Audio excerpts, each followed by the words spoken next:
disgusting and so clean.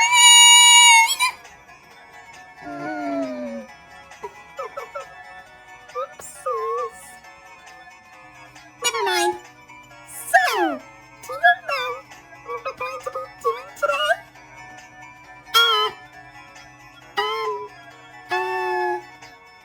A review? You betcha! Are you excited? Because I'm excited. Well then, here we go. This is our first review. Welcome to Pooh Corner. It's a good place to start, huh? But Green, I heard about this show. It's, well, really orange. Please just calm down. It's okay. Ah! I don't want to hear about it anymore. Please. I don't like this show. I want to go home now. Can we just skip this review, please? Please. Anyway, let's continue with the review. Well, first of all, it looks like an innocent Winnie the Pooh show, huh? It is. It's worth noting that this is the very, very first Winnie the Pooh TV series.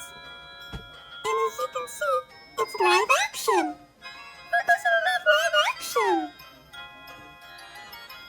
Okay. Let's play this show. Let's just take a look at some of the differences. The biggest difference is Winnie the Pooh himself. He looks like Winnie the Pooh, only some people think he's creepy looking. Well, the cartoon Winnie, he's kind of cute. As you would expect, that's his regular appearance. But the live action one in Pooh Corner, he's kind of, well, dare I put it, a little bit unnatural. I mean, his head seems a little too small, obviously because it's a costume, and people don't have that big of a head. And, I don't know, just seeing him walk around in, like, full body when there's somebody in the costume, it's just, I don't know. And don't even get me started about those eyes! I don't know why they made his eyes look like that, but I guess it's just so he can blink. Who can blink without those? And does anybody know what they all look like? I assume they look like something.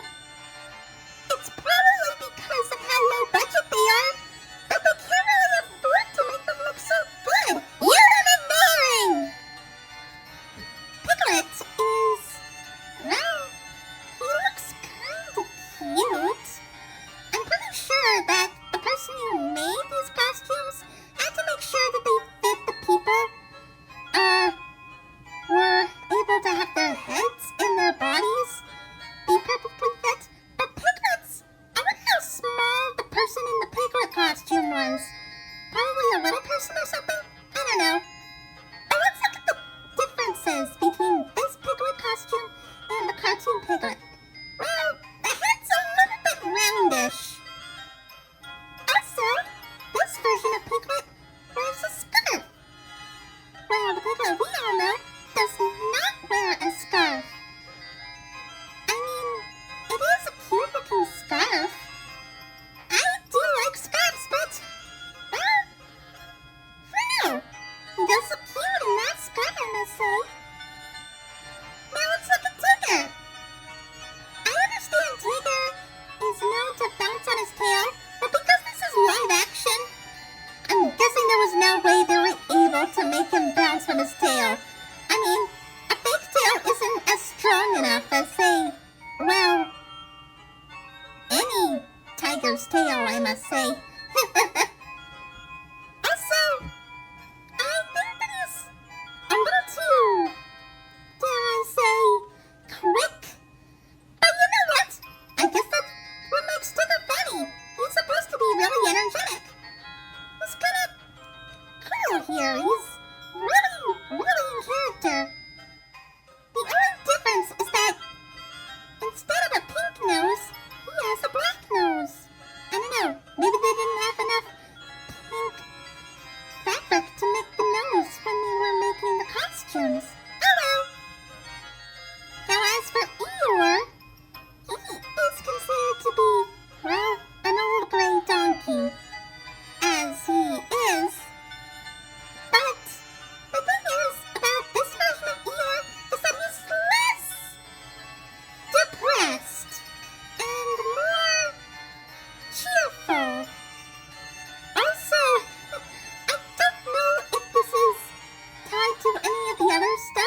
cartoon rabbit is more, well,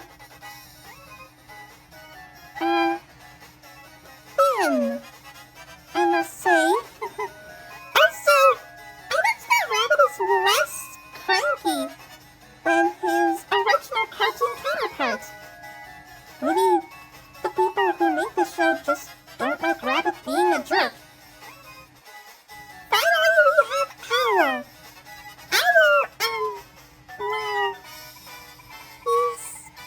I'm guessing he's more of the, I don't know,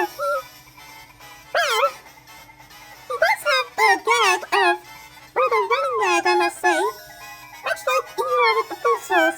He likes to talk about his relatives. But you know what? Well, I'm guessing that's kind of a thing he could do. I mean, yeah, sure, he can be very mature and nice, but, just hearing him talk about his relatives is kind of amusing, I guess. But, yeah, I'll stick with that. I can understand. Do you agree? I never knew that the characters had some interesting looks and personalities.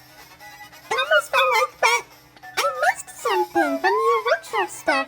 Or should I say, the actual stuff that's been around for the longest. I know.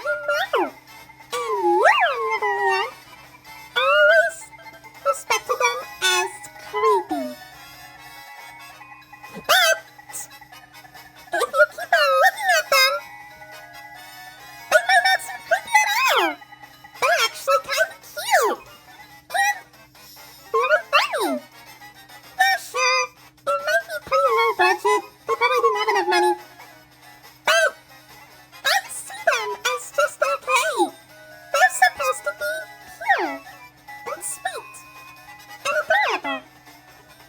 And they are, just like in here.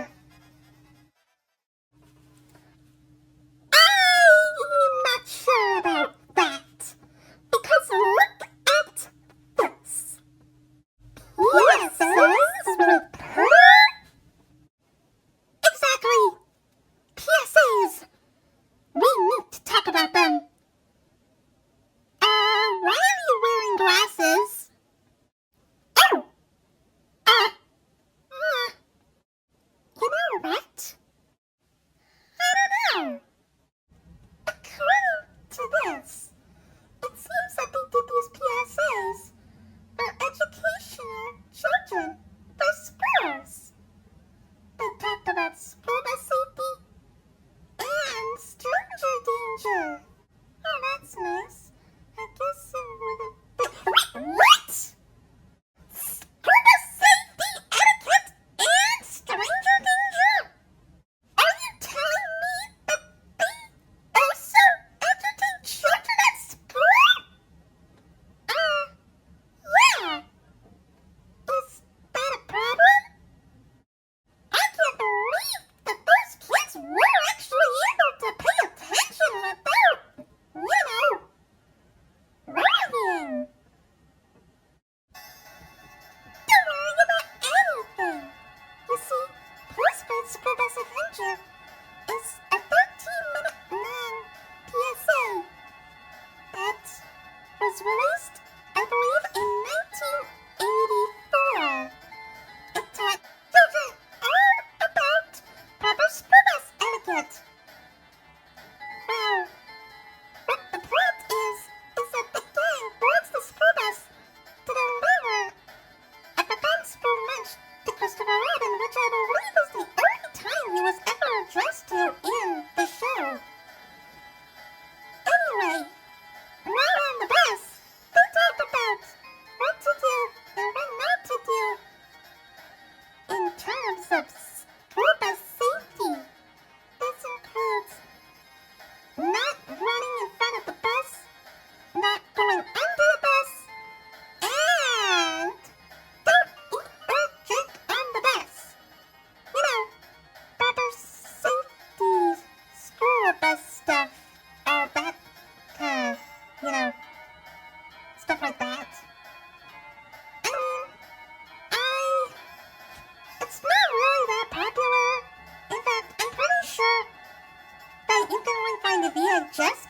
of it somewhere in, like, I don't know, a really old vintage antique store or something. Some kind of thrift shop. There's no way you're able to find it in a library anymore. Unless you look hard. Really hard. I mean, come on. I feel like that this is probably one of the most jarring things I have ever experienced from Winnie the Pooh, but there's more. However, there was another PSA, which is obviously the Stranger Danger one. Too Smart for Strangers was released in 1985 and was 45 minutes long. That is a very long one. But it's not last for 45 minutes. In this one, you have to learn all about Stranger Danger. It features a few kids talking about what to do when approached by a stranger and what they do when, that happens. And of course, the Winnie the Pooh characters also give some tips